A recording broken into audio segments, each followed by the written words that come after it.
You are watching Witches of the Moon.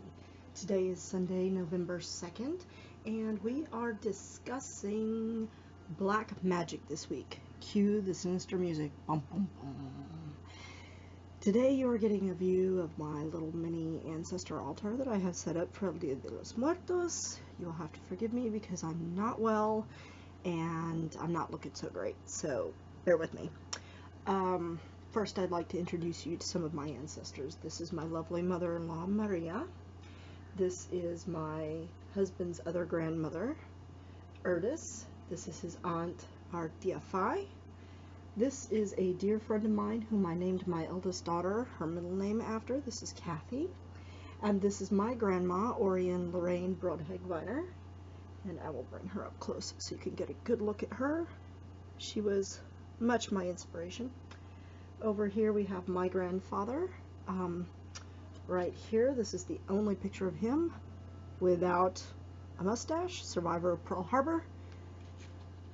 My Uncle Glenn, who's my grandmother's brother, my husband's Uncle Tony, and my husband's grandfather, Harold Randolph Sedgwick. So anyway, now that you've met the family, I'm going to talk today a little bit about Black Magic, and I'm going to give my spiel on this, and I'm certain there will be those of you that disagree with it, and if you do, that's great, because it's not going to change my opinion. I do not believe in the use of the term Black Magic. In my opinion, magic does not have a color. Just as when I'm dealing with people, color matters not to me. Magic is magic. The energies are the energies, and how we direct them for our purposes is how we direct them for our purposes. I believe that the terms Black Magic are somewhat Hollywoodized. I believe their original origin was to distinguish the healing arts from the more self-purposing arts, but in an effort to try to justify some magic over the use of others. And I disagree with that highly. I think that as witches, we are witches, and we have a right to direct energies to our benefit if that so be it. I believe that if you are wronged, justice calls for you to act.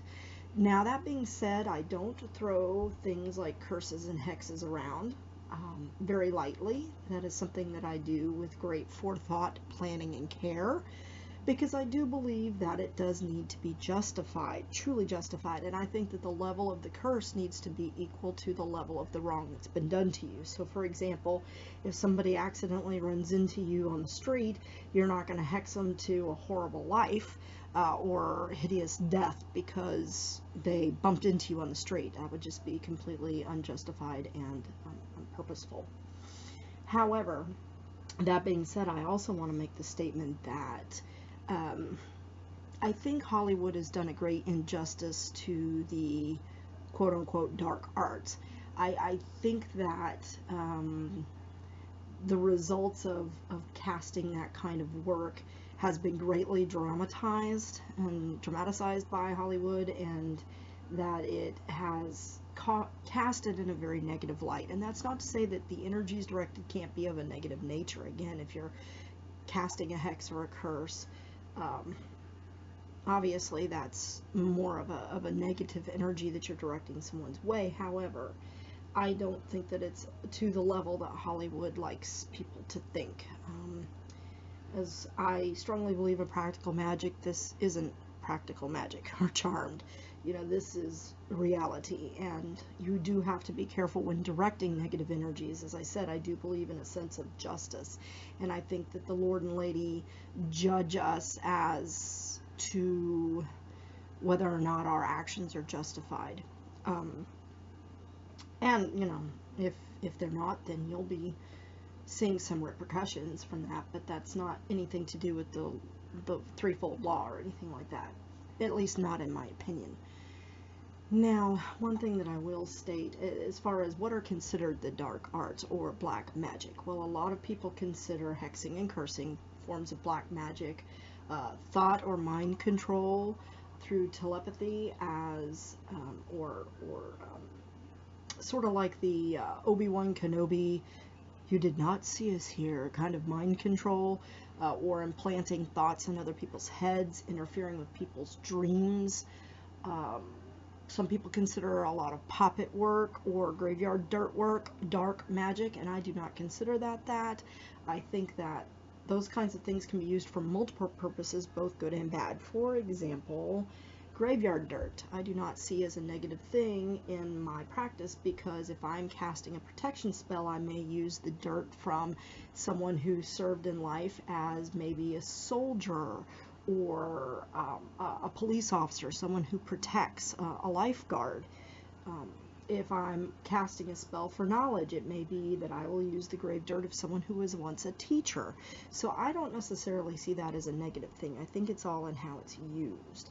Poppets, again, poppets can often be used for positive or negative things. Yes, you can use a poppet to enact a binding spell, which is some people see as a dark art or a black magic.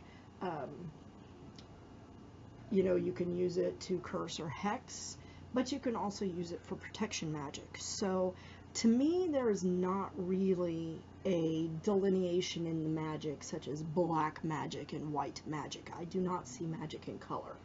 I see magic as magic. I think your intentions define what type of magic you are doing, in terms of light or dark, or however you want to phrase it. I think people just like labels, and that's an easy label to throw on something that they are personally uncomfortable with. So as I am a witch, and I feel I am a witch in full, and I don't have any qualms with doing what I feel needs to be done, I choose not to use those labels in my magic. What I cast is magic, and that's that. So that's my take on black magic. You can find many internet sources on that, but as with any internet source, I would say take what you read with a grain of salt and make sure you can back it up with 3 different sources. I know there's people out there offering courses in how to become a black magician or occultist, and I would really caution you to be careful about the kind of people that you associate yourself with in that regard. Those people are generally out for their own gain and really have no purpose in helping you. So that's just something to keep in mind. But do your reading. You will find a lot of reading if you read Black Magick, if you look up Black Magick or Google it or something to that effect. But again, just keep in mind my words. I don't think magic has a color. Energy is energy, casting is casting. If you're a witch, you're going to utilize both light and dark energies, and that is the truth of the matter. So now feel free to disagree. I'd love to see your comments, and have a blessed day. Happy Dia de los Muertos.